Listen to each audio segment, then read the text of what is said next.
Israel এবং যুক্তরাষ্ট্রের ইরানে যে হামলা, এটা কোনোভাবেই গ্রহণযোগ্য নয়। এটা পুরোপুরি আগ্রাসন। এখন ইরান যেটা বলছে যে তাদের আত্মরক্ষার অধিকার বা তাদের যেগুলো রিস্ক ফ্যাক্টরসের রিজিয়নে যে আমেরিকান ঘাঁটিগুলো বিভিন্ন জায়গায়, তারা এটা কাউন্টার মেজার নিচ্ছে এবং সেটা তো আমি যুদ্ধের ক্ষেত্রে খুব স্বাভাবিক, ফুল ওয়ার, তো সেটা নিবে, এটা একটা বিষয়। কিন্তু যে জায়গাটা আমি যেতে চাচ্ছিলাম, যে যারা এই ভাইও যেটা বললেন এবং আমরা যেটা একটু আলোচনা করছিলাম, যে কেন আমরা যুক্তরাষ্ট্রকে এই ঘাঁটিগুলো গাড়তে দিলাম। আমরা উনি ভ্রাতৃত্ববোধের কথা বললেন, এটা একটা লং টার্ম ইকুয়েশন। অবশ্যই আমরাও চাই যে এরকম একটা মুসলিম ওয়ার্ল্ডে খুব ভ্রাতৃত্বপূর্ণ সম্পর্ক থাকুক, ওয়াইসি খুব ইফেক্টিভ থাকুক। আমরা বিভিন্ন রকম মাযহাব, বিভিন্ন রকম আমাদের যে বিভেদগুলো আছে, রেস ফ্যাক্টরগুলো আছে ইসলামের মধ্যে, সেটার বাইরে গিয়ে কাজ করি। কিন্তু এটা একটা বড় প্রশ্ন। তাহলে এই কেন প্রসঙ্গটা আনলাম, তাহলে এই দেশগুলো তো আজকে ইরানের একটা মুসলমান দেশের নিশানায় পরিণত হলো, আর একটা মুসলিম দেশ। তাহলে কেন তারা ঘাঁটি করতে? এই দেশগুলো কি জানে না যে আমেরিকার অন্যতম টার্গেট হচ্ছে ইরান, মধ্যপ্রাচ্যের সবচেয়ে শক্তিশালী দেশ সামরিক দিক থেকে বা ঐতিহ্যের দিক থেকে বা ইনফ্লুয়েন্সের দিক থেকেও, এবং মধ্যপ্রাচ্যে তাদের যে নেটওয়ার্ক সেটার দিক থেকেও। এটা একটা মিস্টেক বলে আমি মনে করি, এবং এখান থেকে শিক্ষা নেওয়ার একটা বিষয় আছে। আরেকটা জিনিস আমি তখন ওই অর্থনীতির আলোচনাটা একটু আনতে চাই। তাহলে যে জনমত গড়ে তোলার কথা বলছি আমরা, তাহলে মানুষ বুঝবে যে এটার কনসিকুয়েন্সটা কি। আমি লং টার্মে কি সিভিলাইজেশনের দিকে আমরা যাবো, ইকুয়েশনের দিকে যাব, কিন্তু শর্ট টার্ম ইম্প্যাক্টটা সারা পৃথিবীতে। আপনি জানেন যে বাহরাইন এবং ইরানের মাঝখানে আপনার হরমুজ প্রণালীর অবস্থান 64 থেকে বেড়ে এটা ব্যক্তিটা প্রায় 60-65 মাইল পর্যন্ত যায়।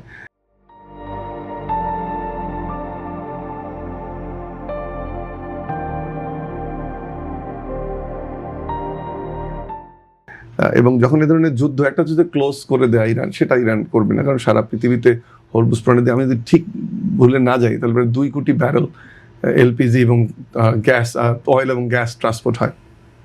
সেটা নিশ্চয়ই ইরান চাইবে না যে বন্ধ করে। 3টা প্রবলেম।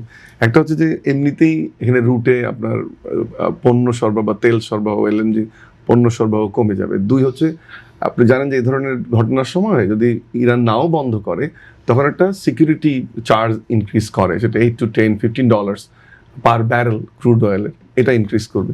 আর থার্ড হচ্ছে যে যদি ইরান সেটা নাও করে, যখন আপনি নজরদারি বাড়াবেন, এক ধরনের সেলফ সিকিউরিটি ইম্পোজ হয় জাহাজগুলোর উপরে। অনেক হাজার হাজার কোটি টাকার এসব পণ্য এবং জাহাজ তারা চলাচল সীমিত করে। এখন কেন আমি বারবার তেলের প্রসঙ্গটা আনছি, এত কিছু বাদ দিই, বাংলাদেশে তো একটা ওখান থেকে বোমা এই মুহূর্তে উঠে পড়ার সম্ভাবনা কম, নেপালে কম, পাকিস্তানে কম।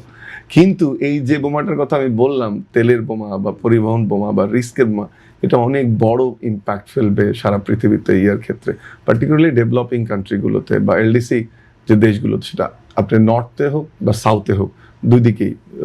পার্টিকুলারলি সাউথের দেশগুলো, আপনি তো বোধহয় এটা নিশ্চয়ই আপনারা জানেন যে যেটা রেখাটানি পৃথিবীর, তাহলে নর্থের দেশগুলো হবে উন্নত আর সাউথের দেশগুলো হবে অনুন্নত দেশগুলো। সেখানে এলডিসিগুলো প্রায় 34 থেকে 35টির অবস্থান, এবং সেটা যদি হয়, এর ইম্প্যাক্টটা কিন্তু এই দেশগুলোর উপর সবচেয়ে বেশি আসবে। আর আরও শর্ট টার্ম হচ্ছে আজকে যাদের জীবন, কর্ম, ব্যবসা, অর্থনীতি মধ্যপ্রাচ্য কিন্তু থেমে যাবে।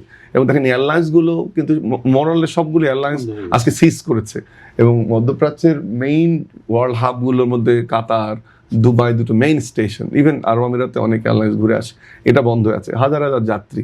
আবার যেটাকে ঘুরে চলতে হয়, খেয়াল করেন আপনি, যেদিকে যদি তেলের দাম বাড়ে, এদিকে জাহাজ ঘুরে চলতে হয়, তাহলে আপনার ইন্টারন্যাশনাল ট্রেড, পণ্য সরবরাহের দাম বাড়বে, টিকিটিংয়ের দাম বাড়বে। অর্থাৎ 1 ঘন্টাও যদি, যত ঘন্টা এই যুদ্ধ স্থায়ী হবে, তত ঘন্টা সারা পৃথিবীর অর্থনীতি ধুকবে। কেন বলছি? তাহলে আমাদের গার্মেন্টসে আপনি ট্রেড করবেন না, আপনারা জাহাজ দিয়ে যায়, অনেক পণ্য যায়, ওটা এই রুট কি ইউজ করবেন, এটা অস্থিতিশীলতা থাকবে, কারণ তেল তো আসতে হবে আপনার। হচ্ছে ফ্রেড ফরওয়ার্ডিং, একটা কোনো ইমার্জেন্সি ফ্রেড ফরওয়ার্ডিং, অর্থাৎ জাহাজে পণ্য সরবরাহ হয়, সেটাও কিন্তু আপনার কোনো না কোনো ফর্মে ইম্প্যাক্ট হবে।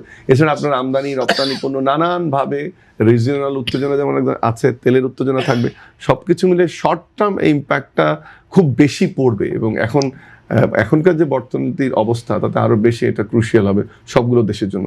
সেজন্য আমি বলছি যে I call for serious peoples opinion mobilisation and demonstration. এটা যত বেশি হবে, ততই বোঝানো যাবে যে আমেরিকাকে, উনি যেটা বলছেন যে এক ঘরে করা যাবে কিনা, বা ভাইও যেটা বলছেন যে মুসলিম ওয়ার্ল্ডকে আলাদা করে, এটার প্রথম ইয়েটা হবে যে let's raise the voice elsewhere, even বাংলাদেশে হোক, নেপালে হোক, সেটা প্যারাগুয়েতে হোক, ভেনেজুয়েলাতে হোক, এবং খুব দৃশ্যমান যে তারা কোনো ওয়ার্ল্ড অর্ডার মানছে না, যা খুশি তাই করছে, অস্ত্র তাদের হাতে, তারা পৃথিবীকে শাসন করার চেষ্টা করছে। এইটা তো হতে পারে না। Then I will come to মুসলমানদের অবস্থান কী হবে, খ্রিশ্চানিটির অবস্থান কী হবে। বাট এই মুহূর্তে আমি মনে করি যে সব ধর্ম বর্ণ মানুষের একটাই অবস্থান হওয়া উচিত, that is piece, piece and piece.